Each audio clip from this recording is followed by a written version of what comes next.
Live from UBC Studios in Kampala, this is Good Morning Uganda Extra.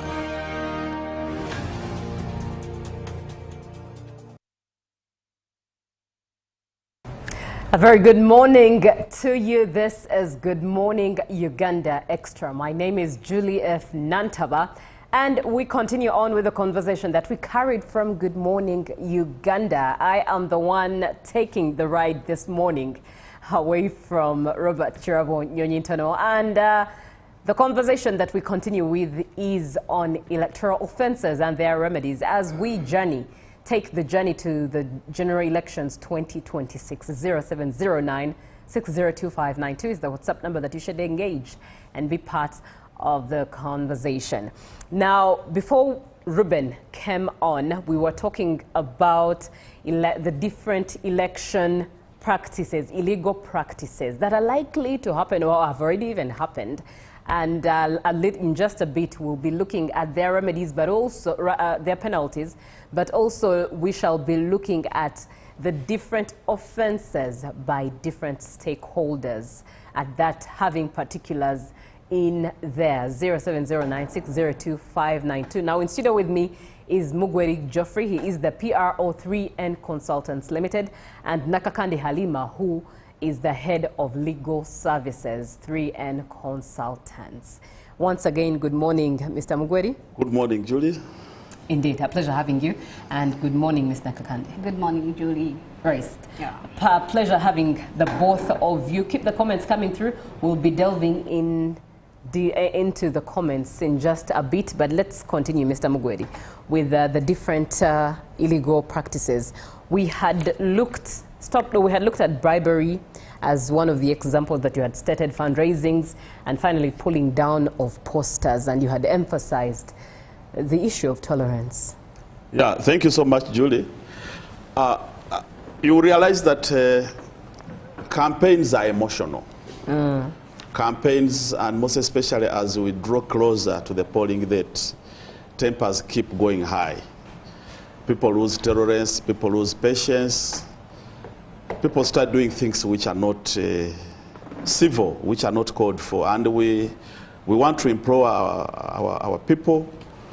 We want to call upon every stakeholder in this process to avoid these illegal practices. We had talked about, I was expounding about bribery, which involves soliciting or offering financials, gifts to individuals with the intention of influencing that person to choose a particular choice of a candidate. And that is an illegal practice which we condemn strictly. We had also talked about the defacement, destruction of posters, election materials for various stakeholders in the process. That one we have also emphasized, and we call upon whoever is involved to refrain from doing such, because that is an illegal practice. Let us also now look at the issue of publication of false information. There is what we call blackmail. You realize that some candidates, some agents of candidates, they have gotten involved into that practice of publishing falsehoods. Somebody may deliberately publish a falsehood about a candidate. For example, he can deceive that such a candidate has withdrawn, he's so ill. Not doing that, publishing that information, well knowing that actually what he or she is giving to the public is actually false. That is an illegal practice, and I call upon stakeholders in the process to avoid doing such practices. We also have the use of languages, which language which is bitter, which incites people, which promotes hatred amongst the people, amongst the voters, amongst the people who are involved with the whole process. It is not good. We condemn it, and it should be avoided.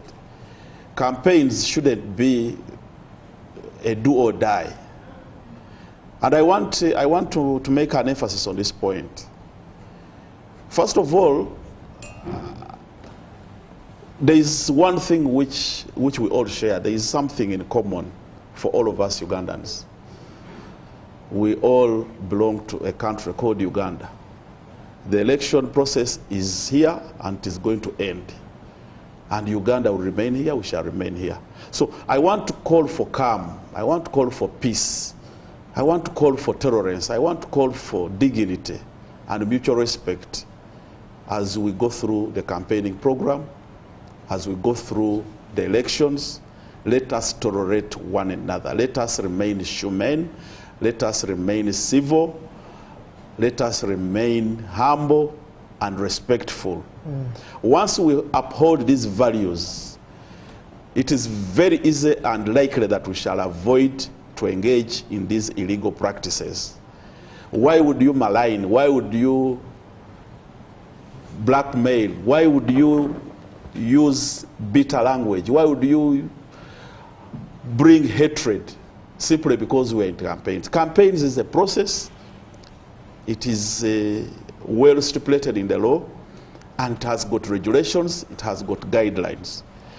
I want to implore all the stakeholders in this process to abide by the law, to play by the rules. Let us not engage into illegal practices for the sake of taking advantage of situations and aiming at winning. Like I said before, once you subject yourself to a contest, you must be very much aware that there will be a winner. And unfortunately, in this case, there is only one winner who will be declared. I want to give an example. At a presidential level, Julie, you will believe and you will accept that they nominated 8 candidates. All the 8 candidates have aspirations of leading this country. They are traversing the country, convincing the public to buy through their manifestos, to entrust them with the leadership of this country. But at the end of the day, we know it, that the chairperson of the Electoral Commission will declare one candidate who will have won and who will be given the responsibility of taking care of this country for the next 5 years. So once you go into a process, you should not only have that mind of being the winner. We cannot have 8 presidents at a go. We shall only have 1 president. And therefore, just like even at local government, at parliamentary level, there are constituencies which I've seen. Like there's a constituency where we have 11 candidates contending to be members of parliament for one constituency.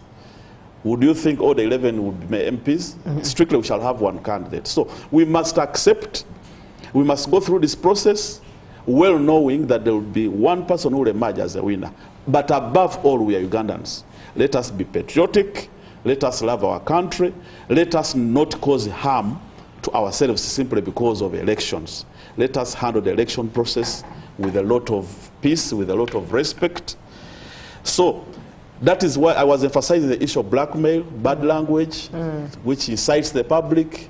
I think as a leader, we should be also responsible. If you are seeking leadership and you're inciting violence and you are calling the public to hate one another, I don't want that to be, I don't think that would be responsible of a leader. Right. So those are some of the practices that we are emphasizing. We are saying, please, let us avoid all these practices so that we go through this process peacefully with a lot of respect for one another.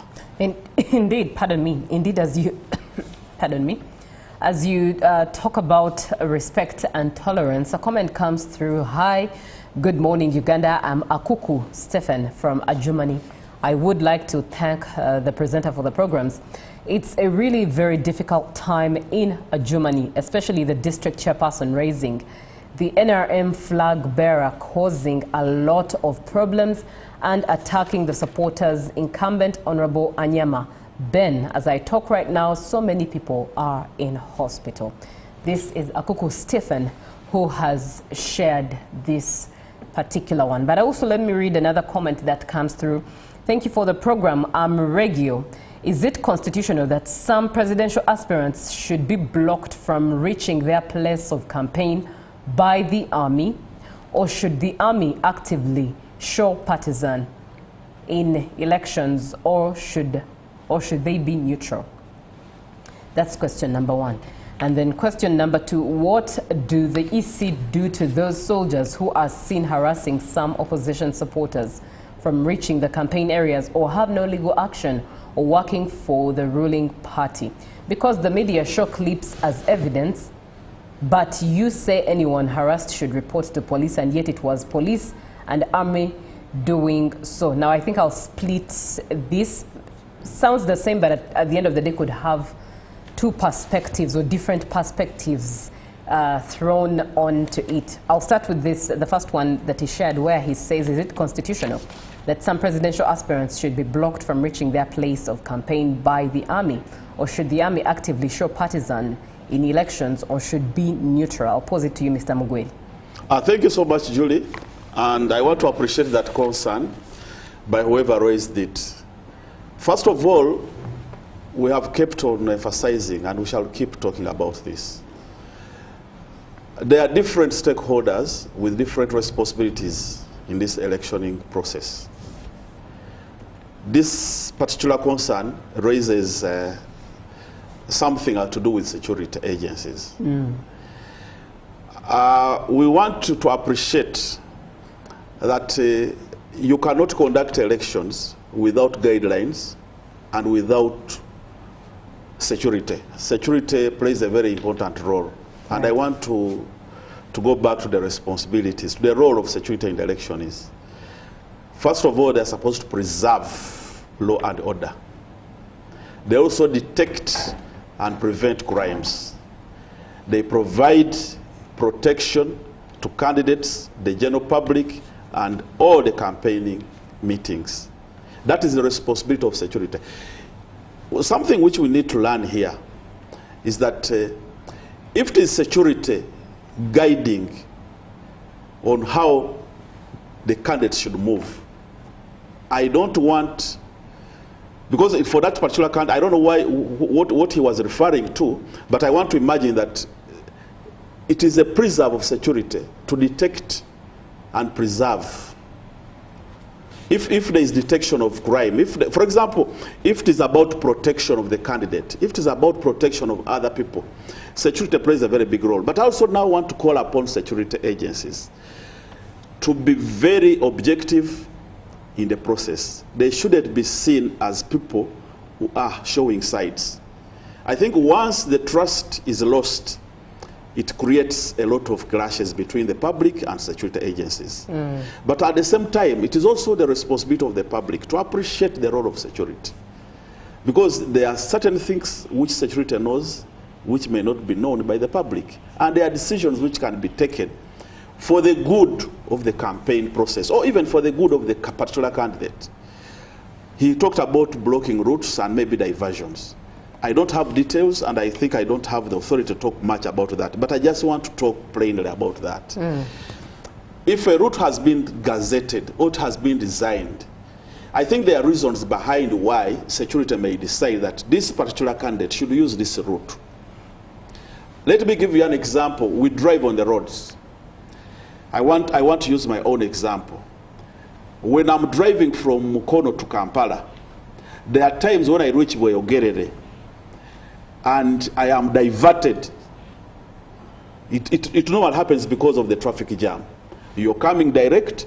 I don't even need, I not plan to pass via Jokers or Nambole. I'm supposed to go through. But because of a particular situation at that particular time, you find the traffic officials who are entrusted with regulating traffic on the road. They have to direct, depending on how they have judged the situation. They say, please, you are not going to go direct, use this route. As a responsible citizen, I be obedient and I heed their guidance. I think it can also be applicable in elections. Candidates are supposed to be guided. Candidates are supposed to be provided with security and protection. So in that incident, I want to call upon all the stakeholders to have respect for one another, but also to do their activities, to do their politics, to do their security duties with a lot of professionalism and respect for one another. All right, thank you very much, Mr. Mugweri. Coming over to you, Ms. Nakakande, still with the same question, but now from the legal eye. What does the Electoral Commission do to those soldiers who are seen harassing some opposition supporters from reaching the campaign areas or have no legal action or are working for the ruling party? Because the media even shows clips as evidence, but you say anyone harassed should report to police, and yet it's the very police and army abusing the law. What would you speak into this? Okay, thank you so much, Madam Julie. Maybe to elaborate more on that question, it looks like it is the same question that was addressed to Mr. Mugweli. Let me just elaborate that where police is seen malicing the voters or candidates or whichever stakeholders down there, and it is the very police where people have to report, where you feel uncomfortable. It is not police to end the story. Please go to the bosses of the police. You may join the regional police. You may join, I mean, there are very many security agencies that can tap in to help in that process. Right. Yeah. Now, on that note, let's take a look at what offenses the different stakeholders can indeed align in this particular exercise. Elaborate on these offenses and by particular stakeholders. Okay. Thank you still, Madam Julie. With offenses, like he said before, we have bribery. Bribery is broad, and I've not talked about the penalties. However, before I go so much into that, let me go straight to the question that has been asked to me. The various offenses that come in to stakeholders, to electoral officials, and as 3N Consultants Limited, we were accredited to educate the public over these offenses to avoid them becoming victims. The stakeholders should take note of this. Maybe let me start with the electoral officials. Some of the offenses that may come up here: one, the failure by the presiding officers to submit voting results is an offense, and the offender is liable to conviction, to a fine not exceeding 100,000, or imprisonment not exceeding 1 year. Please, please, please, presiding officers who have prepared to join this race, take note of that. These are offenses that are going to elapse. However, when we reach that stage of the polling date, please try to avoid such kind of offenses. Another offense that may prevail is preventing any person from voting is also an offense. And anyone who commits this offense of obstruction is liable to a fine of 200,000 or imprisonment for 2 years. My dear people, the public, the viewers over there, everyone has the right to vote. Every person has a right to vote for as long as he or she is a registered voter. Another offense that I could talk of that may affect the electoral officials may include that an election officer who knowingly counts a ballot paper in favor of a candidate for who it was not cast, commits an offense, and this person shall be liable to a fine of 500,000 shillings or imprisonment not exceeding 5 years. This goes to the electoral officials. Please, where a ballot paper reads Halima, as you count the same, don't read Mugwedi. That only calls for an offense, and you will be subjected to a penalty. Okay, let's indeed elaborate on that particular point. In other words, as this presiding officer is counting those votes, they usually hold them Halima and maybe Halima, so it should be Halima, and then the other vote, if it's to the opponent, it shouldn't be mentioned. Is that what you meant? No. That is not it. Yes. If it is Halima, you count Halima. People may reach at time when he is putting just up Halima, Halima, Halima. When even it comes to Mugweri, someone will just read Halima. Yes. When you come to notice that, or when people come to notice that, and they take note of you, someone may complain. And when they complain, you may be subjected to a penalty somewhere, somehow. You may be convicted as a presiding officer or any other electoral officer here at the polling station. Does it mean that usually, as they make mention with these ballots displayed, they are allowed to show us that, as I've mentioned, Halima, you can see the tick has Halima? True that. Yes. True that. But on the speed that is being used, you may end up mentioning Mugweri instead of Halima. Right. Yeah. Makes a lot of Yeah. sense. Then yes, when I come go to the offences that that we may get by the stakeholders, they may include the following: that someone may come up pretending to have a disability. That is already an offense. When you pretend, like it is stated, you're just pretending. You're pretending to be disabled.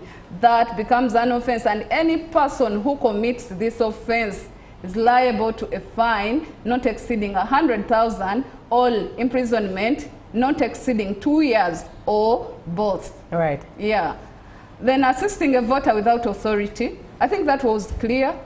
Pretending to be disabled. When they take note of you, you'll just fall in trap. Please avoid getting into trap and becoming victims of these offenses, our dear public. Assisting a voter without authority is also an offense, and the offender on conviction will be liable to a fine not exceeding 200,000 shillings, or 2 years imprisonment, or both. We have desires for our candidates. I may come up when my candidate is Halima, and you may persuade me, like he was talking about the bribery, to turn to Mugweri. So when you do that, when you pretend to do that, please avoid. That will automatically become an offense, that side. Oh, so in other words, persuasion. Persuasion. Yes. Is actually illegal. You pretend to be assisting someone to go and vote, but in the process of assisting, you tell him, please take Halima, please, please. Yes. Yeah, that will automatically count to an offense. Voting more than once.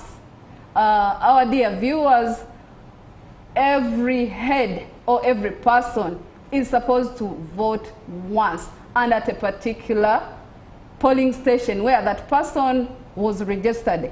Voting more than once is an offense, and the offender on conviction, that person will be liable to a fine not exceeding 500, or imprisonment for 5 years. That is voting at once. Another thing that I could talk about may include refusing to have one's fingers to be inspected. These thumbprints to be inspected.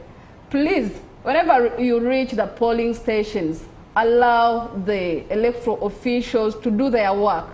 Don't interject, or do not disorganize in any way.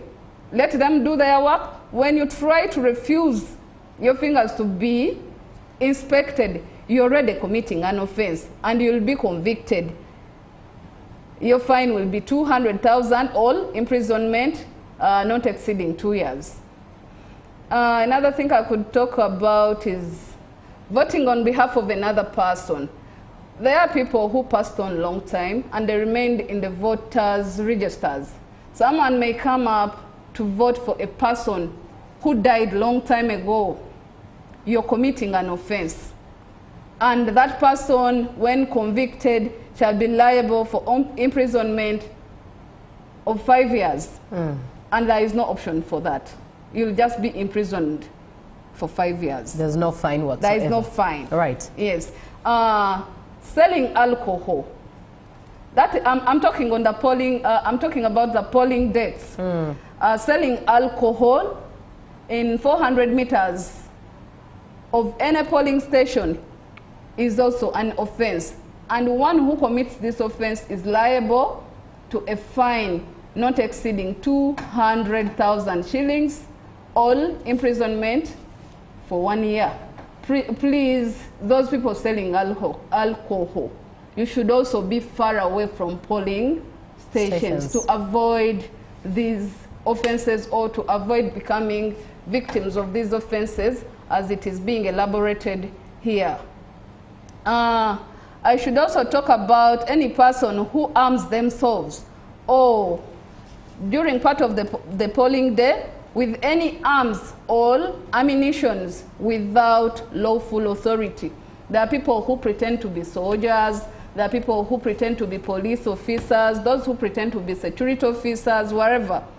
When you're discovered or taken note of, my dear, that only will amount to an offense and will be answerable. You'll be convicted and you'll be charged to a fine. You'll be charged and you'll be liable to a fine. You'll be liable to a fine not exceeding 2 years. Yeah. Lastly, let me talk about preventing a person from voting. I think I had uttered this earlier on, that every Ugandan unregistered should not be prevented or has a right to vote. Right. When you put that obstruction for someone to vote, is an offense. Indeed. Yes. 0709602592. It's the WhatsApp number that you should engage by text WhatsApp and ask your question or share your opinion. We've been looking at some of the electoral offenses that come with electoral commission officials, offenses by them, but also those who are the electorate.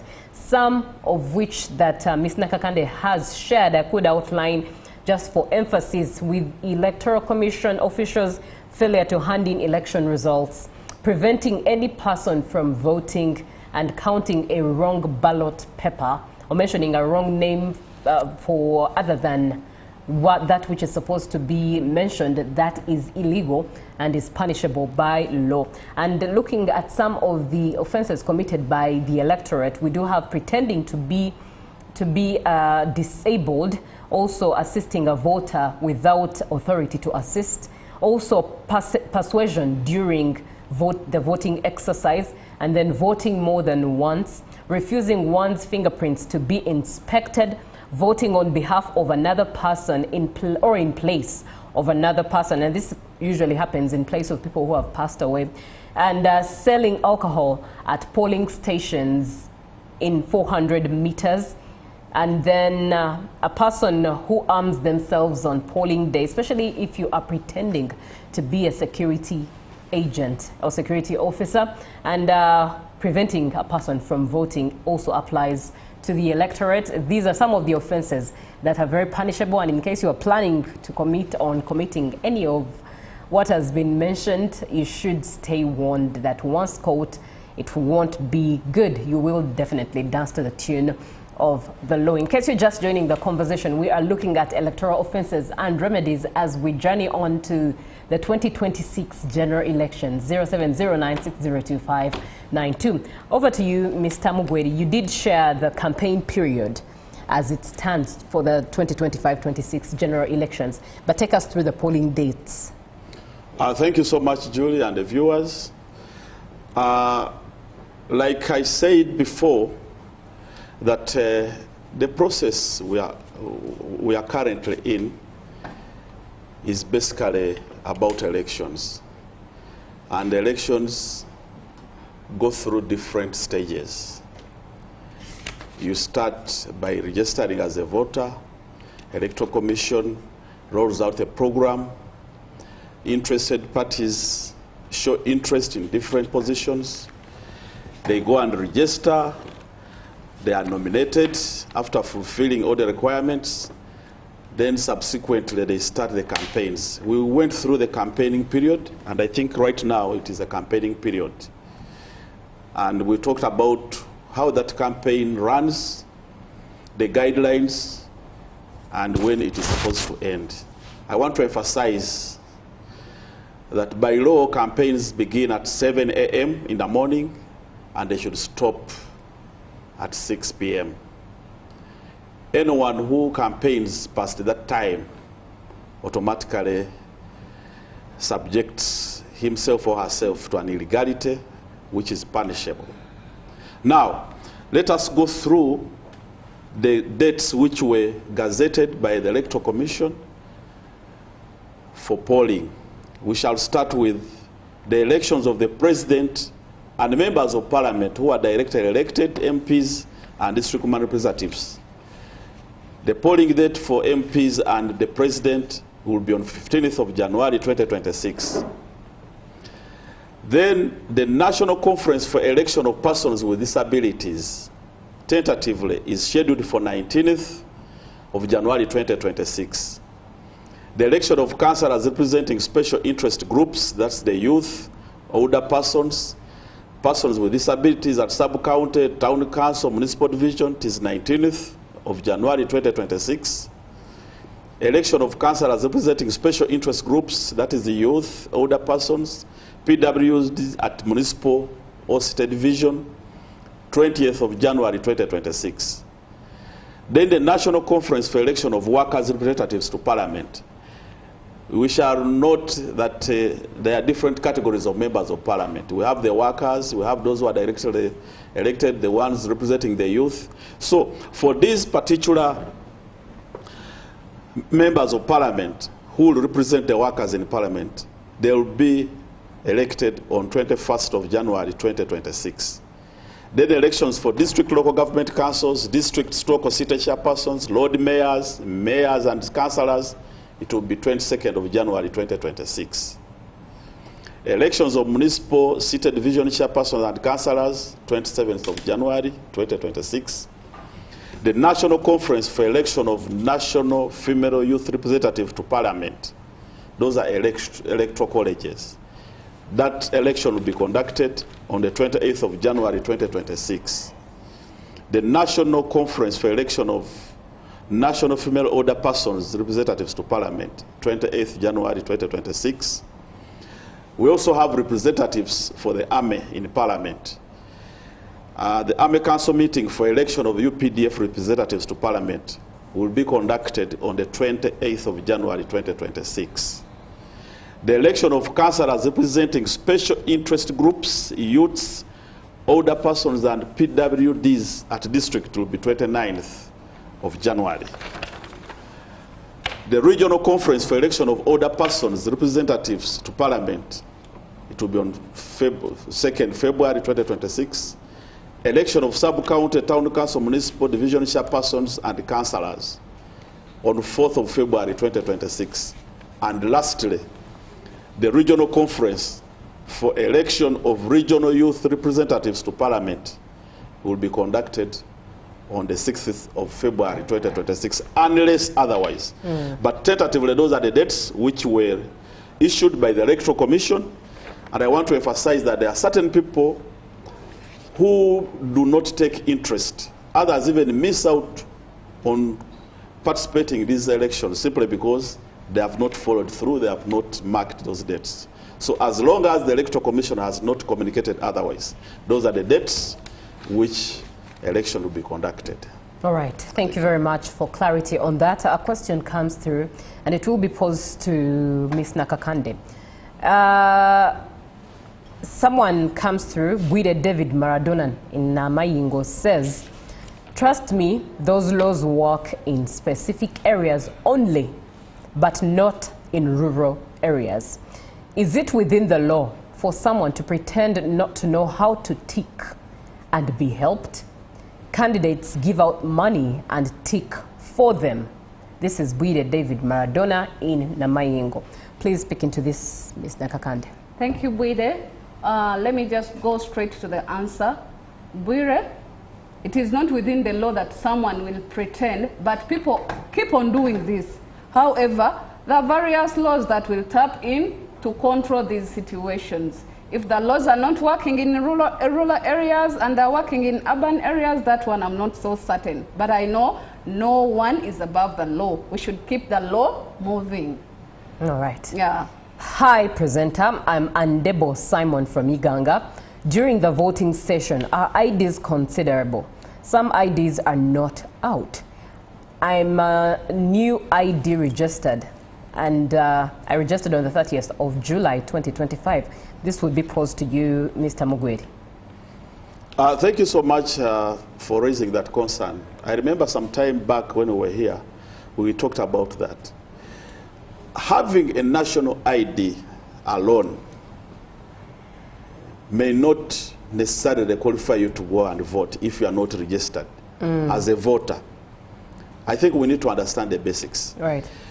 You must have registered and you must appear in the National Voters Register at your various polling station. Like I said before, that this is not an event, it is a process. So you should have followed through the process and the program of the Electoral Commission.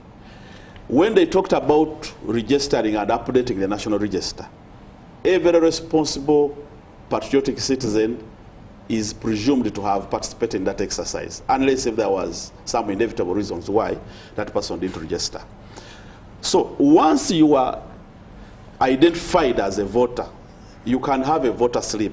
Actually, towards elections, they issue voter slips. You go to the polling station and you pick the voter slips. The voter slip locates you and indicates where exactly you're supposed to vote from.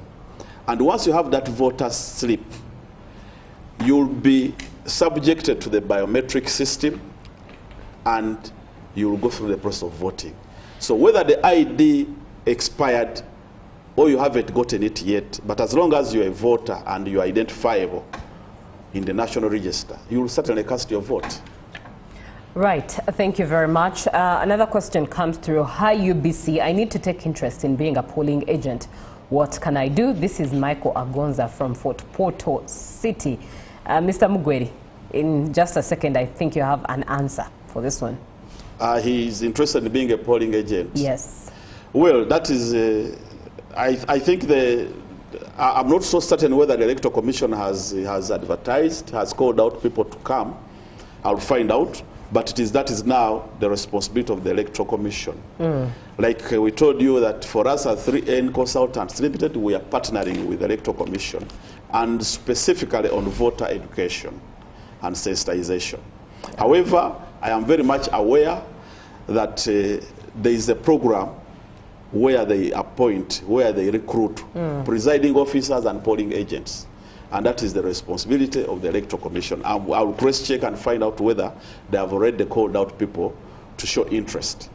Once they call out, or if they called out already and is still within the time frame, he can go through the process, and if he's lucky, he will get recruited and appointed as a polling agent. Right. Good morning, Uganda. This is Andrew Sanyu watching live from Metropolitan University in Namungona. I'd like to consult from you people about the security that is going to be deployed to keep law and order. Are they going to be two-sided or one-sided? Over to you, Ms. Nakakande. Yeah. Okay, thank you. She's called who?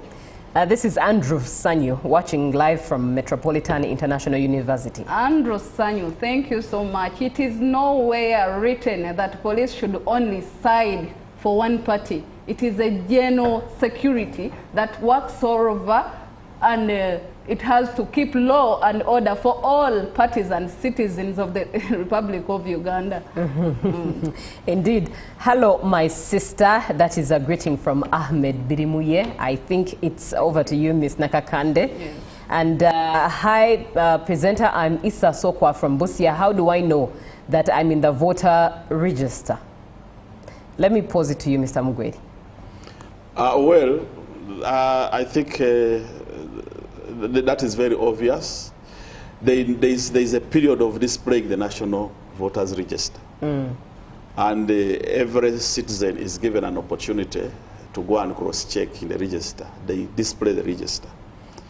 I think that process was done, if I'm not mistaken. So it is through that process that you can go and identify and check if your name appears in the register. Yeah. All right, and one final one, which goes to Ms. Nakakande. Thank you for the response to my question. With campaign candidates, mostly the ruling party campaign up to 9 p.m., in other words, according to David Maradona in Namayingo, Bwire, who says that candidates, mostly from the ruling party, campaign up to 9 p.m. Isn't that impunity, or the law works on opposition only?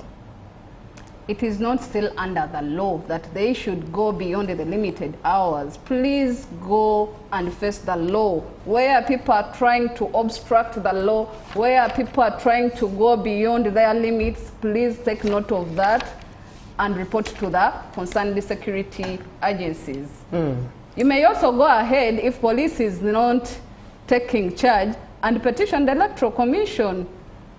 Right, indeed. Now, this conversation is starting to roll its carpet out. But over to you, Mr. Mugweri. Let's look at how complaints must be handled, especially this season. How must complaints be handled? Thank you so much. When we are in this process of elections, just like in other processes, we shall always expect some issues to crop up. The complaints will come. Many people raise different issues which will be requiring attention of different stakeholders. In this particular case, there are different ways of handling complaints. For example, at a presidential level, the complaints for presidential elections are addressed to the Electoral Commission, while those for parliamentary and local government elections may be addressed to the district or city elections administrator. However, by law, if these complaints are raised, for example, at parliamentary, local government, at whatever level, leave alone the presidential ones, because at the presidential level, you have to take them to the Electoral Commission. But even when you report these cases to the district or city elections administrators, they may be referred to the Electoral Commission for further management. And after the whole process is taken through, the complainants are at liberty to address these complaints if they are not satisfied with the decisions of the Electoral Commission, to address them to court.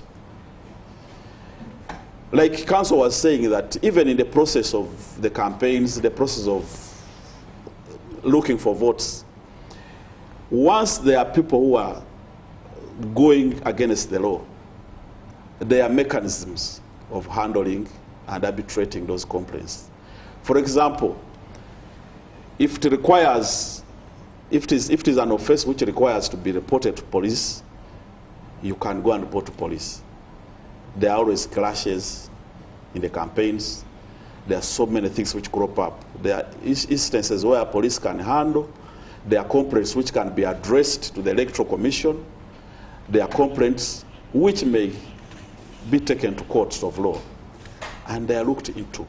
So it depends on what the particular kind of complaint and how it can be addressed. Right. Yeah. Thank you very much. Now, this conversation definitely has to roll its carpet out. But I'd like to thank you so much for being on the show, and in a special way, indeed, thank Mr. Mugweri Geoffrey, the PRO of 3N Consultants Limited, and Ms. Nakakande Halima, the head of legal services at 3N Consultants, for educating us this morning. I would love to really close this off with a picture of how to vote, very pertinent, and at that, with some of the exercises that take place on the polling day. Ms. Nakakande did air out the fact that as the presiding officer is mentioning, is counting those ballots, it's important that they count the ballot as to whom a tick is accorded, or a print, a thumbprint or fingerprint is accorded. And I think it's also important in that same spirit to also just emphasize on how exactly we are supposed to tick something repeated and emphasized is the best way to get the point home. On that day, as you cast your vote for your candidate on your screen, is how you are supposed to tick. On the left side, which is my left side, but ideally should be your right side, is valid ballot paper, and that is in blue ink. It shows you how you must tick or place your thumbprint against your candidate. And invalid ballot paper, that is in red ink, shows all the wrong forms of voting against your candidate. You do not vote with a cross or X, or you do not vote with a tick that surpasses the boundaries or lines, any of the lines and boundaries of that ballot paper. I don't know if Mr. Mugweri, there's anything you should add onto what I've said as per what you've taught us so far. Thank you so much, Julie. As we conclude this program, it's good you have brought up the issue of how we are going to vote.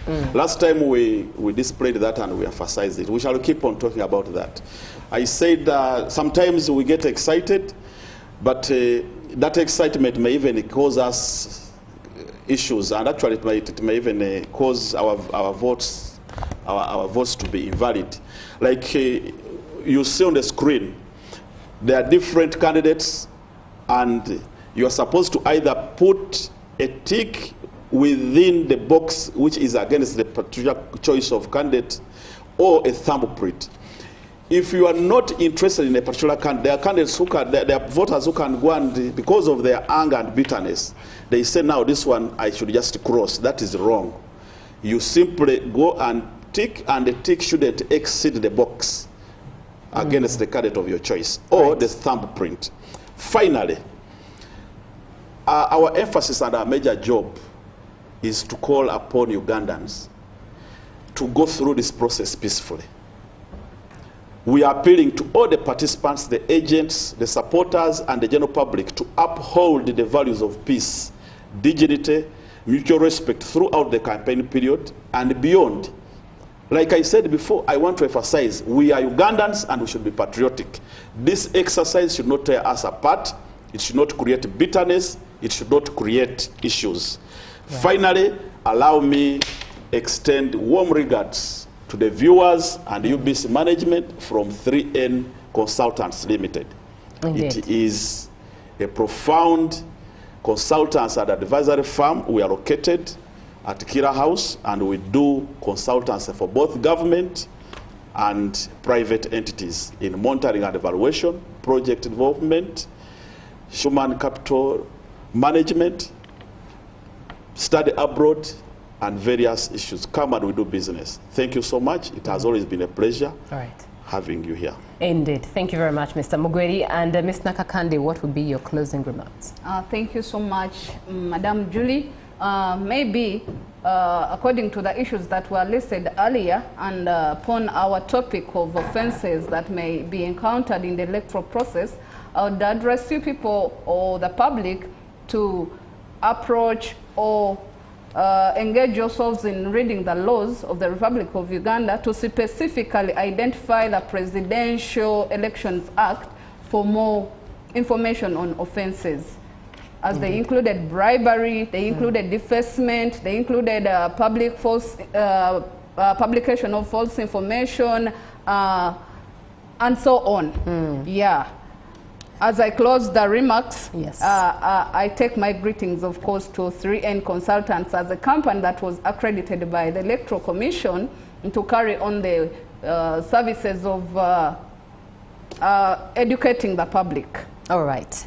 Thank you very much, and thank you so much for being on the show. It comes to the end, but let's do this again tomorrow. Always a privilege and an honor to serve and inspire Uganda right here on UBC TV, Inspiring Uganda. Good morning.